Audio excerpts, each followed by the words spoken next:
So students, ये हमारा first lecture है of chapter atomic structure. Okay, let me right over here कि it's lecture number 1. और आप लोग जब भी लिखते हो नोट्स ना अपने नोटबुक में, तो आप मेंशन कर दिया करो कि ये लेक्चर 1 का पार्ट है. ओके, क्योंकि अगर तुम्हें कभी डाउट आता है तो तुम्हें कोई ज़्यादा तकलीफ ना हो ढूंढने में lectures. You can see lecture number 1, देख लिया, फिर प्लेलिस्ट पे जाओ, लेक्चर नंबर 1 स्टार्ट करके देख लिया करो. Okay, good. सो अभी हम पढ़ते हैं एटॉमिक स्ट्रक्चर, जो कि केमिस्ट्री का चैप्टर नंबर 2 है. ये वो चैप्टर है जिसके ऊपर पूरी की पूरी केमिस्ट्री निर्भर है. ओके, और यही सेम चैप्टर 12th स्टैंडर्ड में फिजिक्स में आता है. तो इस चैप्टर में ज़रा सा कुछ ज़्यादा ही ध्यान देना होगा. ओके, सो हम अभी स्टार्ट करने वाले हैं विथ अ साइंटिस्ट. इस चैप्टर में साइंटिस्ट के नाम तो बहुत सारे आने वाले हैं, तो उसके लिए एक एडवाइस रहेगी कि साइंटिस्ट के जो नाम है उसको ज़रा आप अलग पेन से लिखा करो. ओके, और अपने पास अलग अलग पेन रखा करो ऑफ डिफरेंट कलर. वो अलग अलग कलर के पेन डेकोरेशंस के लिए नहीं है, वो इसके लिए है कि ताकि हमें समझ में आ पाए कि क्या किस चीज़ के लिए है. ओके, जिसके रेड पेन आप अगर आपको पता हो रेड पेन क्यों होता है mostly use for a mistake, teachers करते नहीं यूज़ रेड पेन. ओके, तो फिलहाल तुम लोग को भी यूज़ करना होगा रेड पेन. क्यों? तुमने आपको दिखा दूंगी मैं कि गलती कहाँ पे की है. गलती अगर यहाँ पे तो उसको हम गोल कर देंगे और लिखो, और वहाँ पे सर्कल करेंगे रेड पेन से. ओके, और एक तरह की ये मिस्टेक है, और तुम लोगों को वो सभी के सभी जो मिस्टेकें लिखनी है एक अलग बुक में जिसका नाम होगा मिस्टेक बुक. ओके, तो लेट्स स्टार्ट. डेमोक्रिटस है, इन्होंने क्या कहा था, जो एटम है वो वर्ड 2 वर्ड से बना है. ओके, एक तो है ए प्लस टोमियो. उन्होंने कहा कि जो एटम है ये इन 2 वर्ड से बना है, एक है ए प्लस टोमियो. ए का मतलब क्या होता है, इन, और अन हम बोलते हैं ना. इन और अन क्या चीज़ का काम करते हैं, नेगेटिव चीज़ें बताना. ओके, जैसे कि अगर हम बोले डिविजिबल, मतलब उसको हम डिवाइड कर सकते हैं. टोमियो का मतलब क्या होता है, डिविजिबल, उसको हम डिवाइड कर सकते हैं, उसको हम कट कर सकते हैं. और अगर टोमियो के साथ अगर लग गया है ए, तो उसका मतलब क्या है, इन. अन मतलब क्या, ये इनडिविजिबल, उसको हम अभी डिवाइड नहीं कर सकते. अनकटेबल मतलब उसको भी हम कट नहीं कर सकते. तो एटम के दोनों में मतलब है. तो एटम का मतलब क्या होता है, वो सबसे छोटा पार्ट जिसको अभी हम और हिस्सों में तोड़ नहीं सकते, जिसको हम और हिस्सों में डिवाइड नहीं कर सकते. ओके, तो Democritus has given atom means A plus टोमियो, मतलब अनकटेबल और इनडिविजिबल. सिंपल ना. इसके बाद हम लोग यहाँ पे आएंगे एटम पे. ओके, ये जो एटम नाउ वी नो, इसका मतलब क्या, नाउ मतलब है अभी, वी मतलब हम सब, नो मतलब पता है. हम सबको अभी क्या पता है एटम के बारे में, वो देखते ज़रा. ओके, ये पूरा एटम है और इसके अंदर ये क्या है, न्यूक्लियस है. जैसे मैंने लिखा है न्यूक्लियस के अंदर P प्लस एन, कुछ दिख रहा है यहाँ पे, ये न्यूक्लियस है. क्या लिखा है उसके अंदर मैंने, P प्लस एन. P मतलब क्या है, प्रोटॉन, और N मतलब क्या है, न्यूट्रॉन. ओके, और ये पूरा क्या है, एटम है. ये एटम के अंदर मैंने क्या लिखा हुआ है, ये सर्कल सर्कल सर्कल सर्कल. इस सर्कल, ये जो सर्कल है ना, ये जो रास्ता है ना सर्कुलर वाला, तो उसको हम बोलते हैं सर्कुलर पाथ. पाथ मतलब क्या होता है, रास्ता. जिस सर्कल वाला रास्ता है ना, इसको हम क्या बुलाते हैं, सर्कुलर पाथ. ओके, तो ये जो सर्कुलर पाथ है उसके ऊपर इलेक्ट्रॉन्स घूमते हैं, मतलब इलेक्ट्रॉन्स इस न्यूक्लियस के अंदर है ही नहीं. ओके, हम कैसे समझे बताओ, किस तरह के भी हम लोग हम ये बोल सकते हैं कि जो एटम है ना, ये बड़ा सा घर है. घर इन द सेंस के हमारी जगह है. ओके, जगह है, हाँ. ओके, तो ये हमारी पूरी जगह है अभी, और जो घर है वो ये रहा, ये पूरा घर है. और ये बाजू की जो होती है ना, जो होते हैं जगह बाजू की, ये वो है कंपाउंड. ओके, ये छोटू सा घर है. घर के अंदर अभी, घर को हमने क्या बोल दिया, न्यूक्लियस. अब एक बात समझ लो, घर के अंदर कोई भी नेगेटिव इंसान को अभी जगह ही नहीं है, ऐसा रूल है इस घर का. ओके, तो इस घर को हम बुलाते हैं न्यूक्लियस, और उसके अंदर कौन रहते हैं, प्रोटॉन एंड न्यूट्रॉन. प्रोटॉन जो है उनका जो चार्ज है वो है पॉजिटिव, न्यूट्रॉन का चार्ज है न्यूट्रल, मतलब कुछ भी चार्ज नहीं है। सुना है ना आपने वर्ड न्यूट्रॉन, मतलब होता है न्यूट्रल। न्यूट्रल मतलब क्या होता है, उसका चार्ज ना पॉजिटिव है ना नेगेटिव है, उसका चार्ज क्या है, ज़ीरो। मतलब प्रोटॉन प्लस न्यूट्रॉन न्यूक्लियस में रह सकते हैं, बाकी जो है इलेक्ट्रॉन वो तो नेगेटिव ठहरे ना, इलेक्ट्रॉन्स के ठहरे नेगेटिव ठहरे, फिर वो तो न्यूक्लियस के बाहर ही रहते हैं।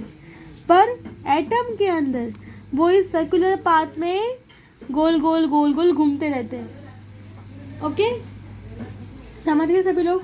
ओके, तो अभी जो इलेक्ट्रॉन है वो पता है, वो उनका जो वेट है वो बहुत ही कम है, बहुत ही कम है। ओके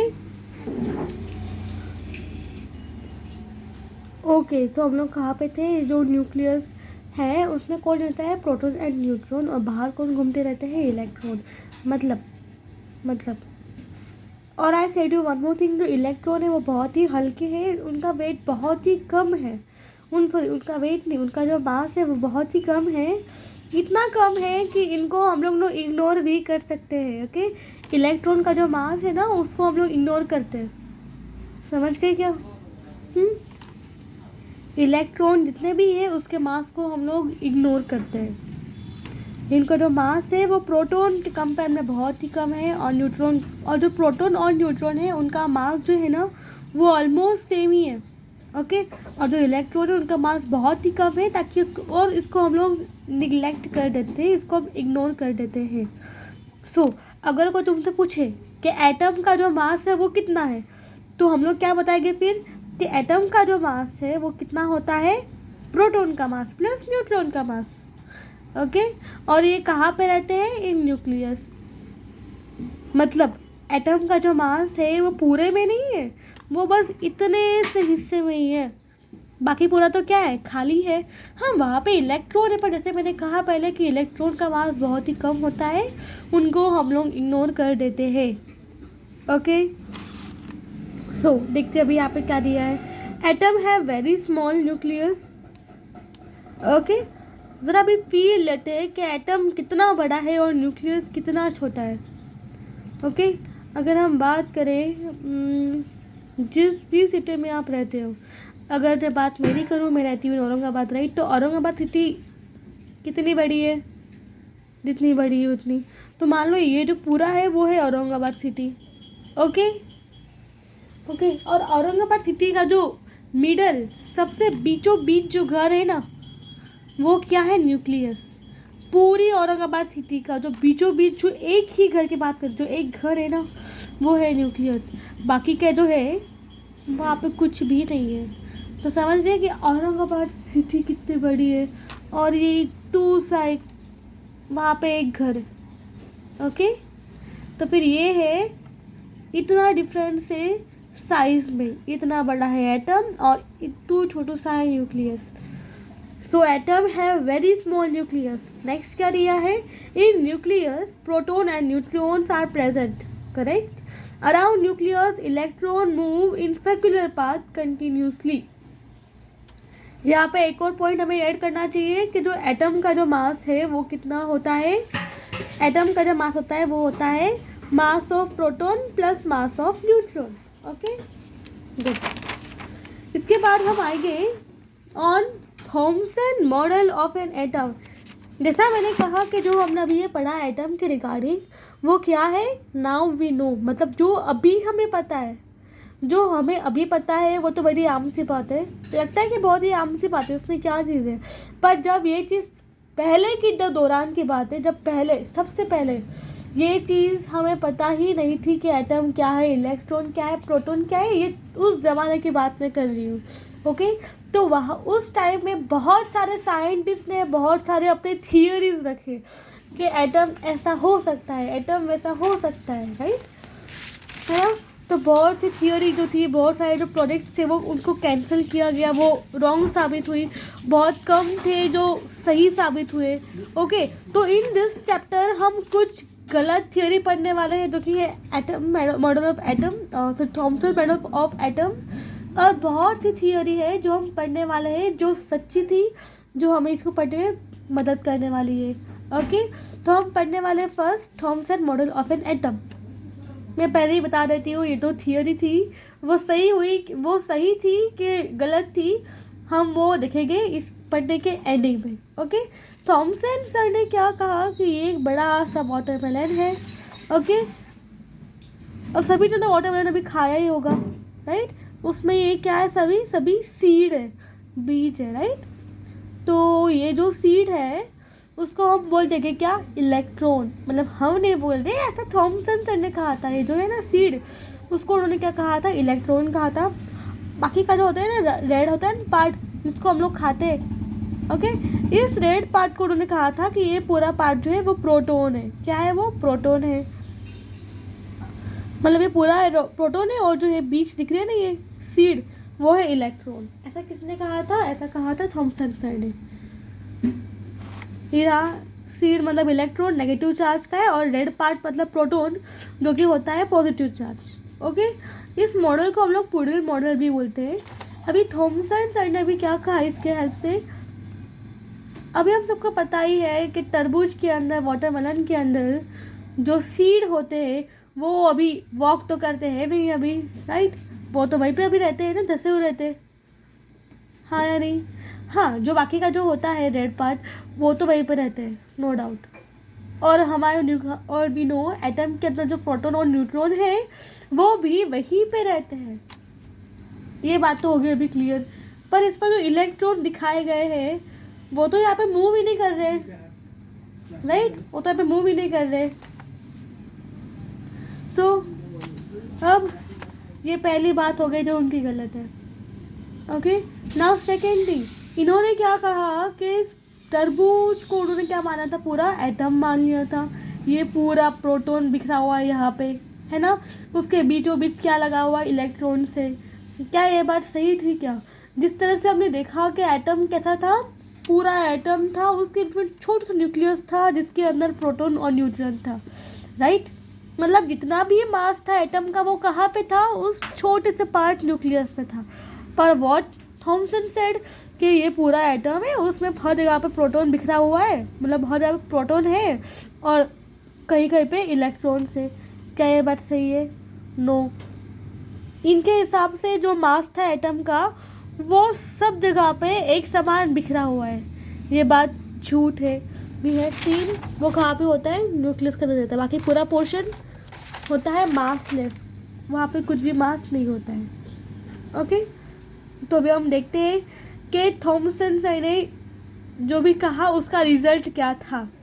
जो भी उन्होंने कहा उसका रिजल्ट क्या था, एटम इज न्यूट्रल। उन्होंने क्या कहा कि एटम न्यूट्रल है। न्यूट्रल मतलब क्या होता है कि पूरे एटम के ऊपर कोई भी चार्ज ना हो। बात सही कि गलत है? ये तो बात एकदम सही है।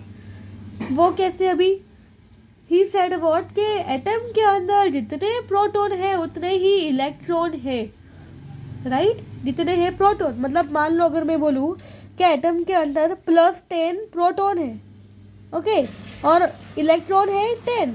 और हमें पता है ना कि इलेक्ट्रॉन होते नेगेटिव, प्रोटॉन होते पॉजिटिव, तो टोटल कितना हुआ? ये हुआ 0, है ना। टोटल हुआ अभी 0। मतलब जो एटम है, एटम के अंदर होता है ना न्यूट्रॉन, एटम के अंदर होता है ना प्रोटॉन और इलेक्ट्रॉन, आ रहा है 0। मतलब पूरे एटम का चार्ज कितना है? वो है 0। 0 मतलब atom is an neutral. Okay, तो ये बात बताइए कि एटम इज न्यूट्रल। और सेकेंड थिंग क्या बताई थॉमसन ने, मतलब रिजल्ट क्या था उनका बताने का, कि mass of an atom is uniformly distributed. Distributed मतलब क्या? बिखरा हुआ है। यूनिफॉर्मली मतलब क्या? एक समान। क्या कहा उन्होंने कि जो जितना भी मास है एटम का वो एक समान बिखरा हुआ है पूरे एटम में। हमें पता है कि ये बात गलत है, तो ये बात है तो सीक्रेट है। Okay, now go for drawback. Drawback मतलब क्या है कि इनका जो रिजल्ट था ये, उसमें दोष क्या क्या है उनको सही करके बताया है यहाँ पे। ओके, मीन्स क्या क्या उनका दोष है उनके इस थियोरी में। First, electron in an atom are not stationary. Stationary का मतलब क्या होता है? रेस्ट। रेस्ट मतलब हम बोलते हैं ना ज़रा रेस्ट कर लिया करो, तो वो रेस्ट का मतलब क्या होता है? थम जाना, रुक जाना, राइट। एक ही जगह पे पड़े रहना, उसे बोलते हैं ना है ना। तो ये मतलब थोड़ा भी हिलना डुलना कुछ भी नहीं, उसको हम बोलते हैं रेस्ट। रेस्ट का मतलब होता है वही स्टेशनरी, मतलब रुका हुआ। तो इनका ड्रॉबैक क्या था कि electron in an atom are not stationary. Electron atom में रुके हुए नहीं होते, वो घूमते रहते हैं। सही बात है। और नेक्स्ट क्या है, mass of an atom is concentrated in nucleus. जो मास है एटम का वो कहाँ पे समाया हुआ है, इसका मतलब क्या है, समाया हुआ है इन न्यूक्लियस। कॉन्सेंट्रेटेड का मतलब क्या होता है, समाया हुआ है। कहाँ पे समाया हुआ है मास एटम का, इन न्यूक्लियस। ये बात अभी हो गई क्लियर। Okay, very good.